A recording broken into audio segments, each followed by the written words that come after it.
una figura di donna molto scarna e deforme, scalza nei piedi e coi vestiti corti quasi fino alle ginocchia e tutti lacerati in brandelli, senza fazzoletto sulla testa, aveva le braccia nude e stecchite, faceva qualche lieve movimento in attitudine di osservazione con la faccia rivolta verso le nuvole. Appena ebbe osservato tutto questo, scoppiò un rumoroso tuono. Cadeva una fitta tempesta. La figura di quella donna non era altro che una strega, la quale è rimasta impressa nella mia mente senza più dimenticarla. Tutto iniziò praticamente alla fine, più o meno, se proprio dobbiamo un attimo organizzare le cose, iniziò alla fine del XIV secolo, quando Papa Innocenzo VIII decise di preparare una cosiddetta bulla nella quale dichiarava che le streghe esistono, che la stregheria esiste e che le streghe tramavano contro Dio. Il potere di intervenire sugli elementi è esclusivo appannaggio di Dio. Quindi se una donna si permette di fare questo, senz'altro ha fatto un patto col demonio o col diavolo. E quindi nasce così il concetto di strega. E qui dietro il Bivera, abbiamo un pian delle streghe, perché le streghe c'erano, potevano fare dei danni, avevano delle capacità, dei poteri, ma potevano anche essere contrastate. C'erano dei mezzi, insomma, per tenerle lontane o perlomeno per limitare i danni. A Sauris di Sopra, ad esempio, ho sentito raccontare che molto tempo fa c'era una zingara che si aggirava nel paese e un giorno capitò in una casa dove era nato da poco un bambino, si avvicinò alla culla dove c'era questo bambino e lo fissava intensamente e diceva che bello questo bambino e lo accarezzava, e dopo un po' questo bambino ha cominciato a piangere insistentemente, non si capiva cosa avesse.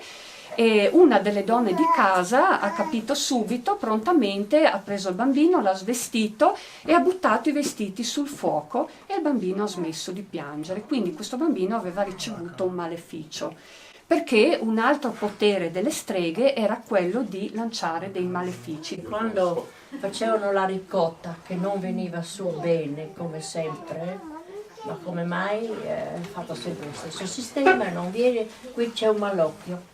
Loro prendevano le catene della mucca che era legata, la buttavano nel fuoco come per cacciare via il malocchio.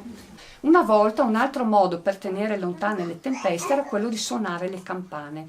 Quando si avvicinava c'era minaccia di qualche temporale, di qualche tempesta, si cominciava a suonare le campane e questo appunto teneva lontano il maltempo, perché era un modo per cacciare le streghe. A Sauris le persone dicono, ad esempio, «Wenn's kennt der Schauer, sind de Klöten van Hexen drin». Quando viene la tempesta ci sono i capelli delle streghe dentro, perché si racconta che abbiano trovato nei chicchi di grandine dei capelli di strega. Ma la forestiera, la straniera per eccellenza a Sauris era la Belin. Ma chi era la Belin?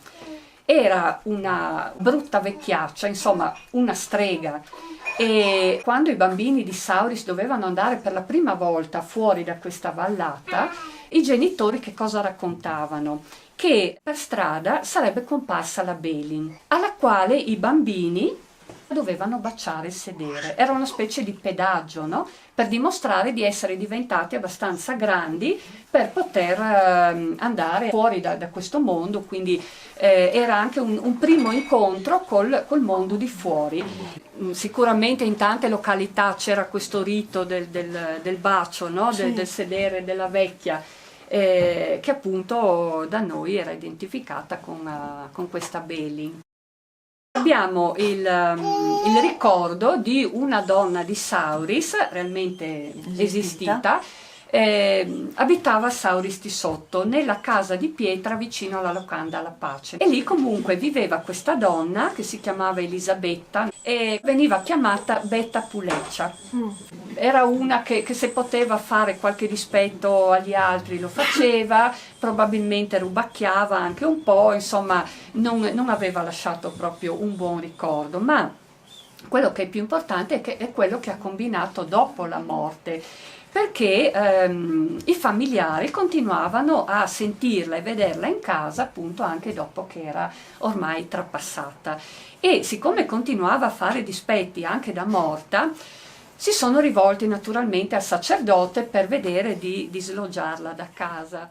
E questo è andato, le ha parlato, insomma è riuscito almeno a trascinarla fuori da lì, però lei è entrata subito in un'altra casa e si è messa in un sottoscala e lì continuava a farsi sentire, a spaventare la gente. Allora avevano sentito raccontare che a Forni di Sotto c'era un sacerdote che aveva un certo potere, no? In esorcismi e vicende di questo tipo. È venuto questo sacerdote di Forni e insomma è riuscito alla fine a caricarsela sulle spalle e a portarla in cima a questo canalone roccioso. Betta Puleccia è confinata lassù, come altre anime di altri dannati, e ogni tanto si sentono rotolare a valle dei sassi e sono i dannati, sono questi Geponatn, questi confinati, questi condannati, che appunto devono restare lì per l'eternità, e per l'eternità devono col piccone spaccare le rocce. Le streghe sono sempre cattive? No. No. Ah, ecco. Anzi, sono certi pezzi di streghe, guarda. Ci sono le streghe buone e le streghe cattive. Cioè non è che siano le streghe e le patte. No. Ma Più pericoloso.